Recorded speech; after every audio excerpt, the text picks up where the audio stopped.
Strengthen residents' associations and action groups that are raising these kind of issues. Challenge council policies regarding housing in developments.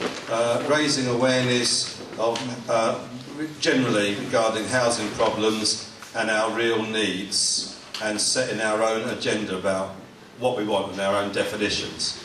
Sorry, just the core thing about affordable and secure tenancy. And so affordability and secure tenancy, rather than just a general policy, the affordable and secure tenancy is a key thing. Raising awareness about the need for affordable and secure tenancy. But more importantly, what the Tottenham people and community define as affordable and secure. There's a specific demand that councils should provide affordable and secure housing, whether it's in their stock or wherever, to people. But it's generally affordable and generally secure. Yeah. Okay. Because at the moment their policy is veering towards providing things like shared ownership and things, and much less affordable housing. Okay, we don't have to worry about every individual word because this is all being recorded and we'll summarise it in some, handy little clear phrase. But broadly, is everybody happy with the demands or the action points that came out of that workshop? Put your hands up if you are. Anybody rather die than support any of those points? I've got a worry about this. I've got a worry here. Yeah.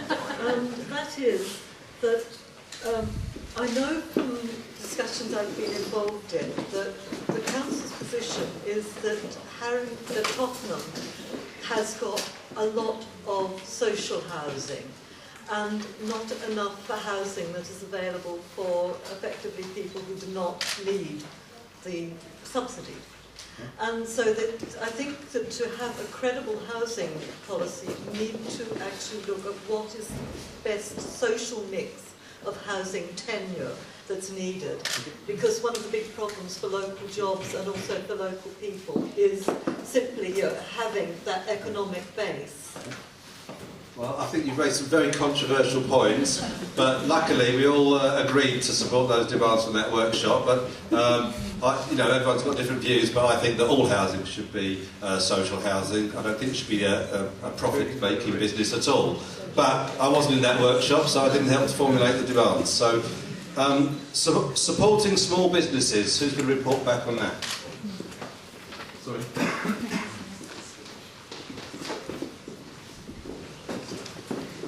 Hi. So this is the report of the 3 action points from the Small Business Workshop.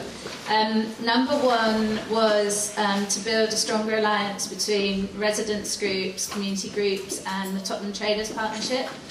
So we thought that probably needed more discussion as to what that would involve, but one idea was, for all of us at least to commit to try to shop locally in independent shops. That would be one thing, but there would be a whole variety of other support and working together that could be done. So we started to discuss some of those things, but the main point is quite clear, I think. Number 2 was around lobbying and championing. So basically lobbying and championing for the needs and the concerns of small businesses in Tottenham at borough level, metropolitan level and even in national policy. So really to articulate some of their issues and concerns and what matters to them. Number 3 was around sort of local audit of small businesses in Tottenham, really. There was a feeling that we don't know enough about what sorts of businesses there are here, how they operate, how they're connected to other businesses in the area, and also like what their situation is in terms of leasehold or freehold, and whether they might be vulnerable to CPO in the future under development plans. So that someone termed that sort of what are the invisible issues. So we were told that traders' insurance costs have gone up dramatically post the riots and that they're finding it very difficult to get insurance. So that was a sort of invisible issue for most of us there, and we thought there were probably a lot more. So that's the 3. Okay, so we've got stronger alliances between residents groups and local traders and the Tottenham Traders Partnership, lobbying and championing for the needs of small businesses, and do an audit of local small businesses to find out what they do and what their issues are. Everybody happy to support that? Anybody against? You can be against, so I won't shout at you if you are against.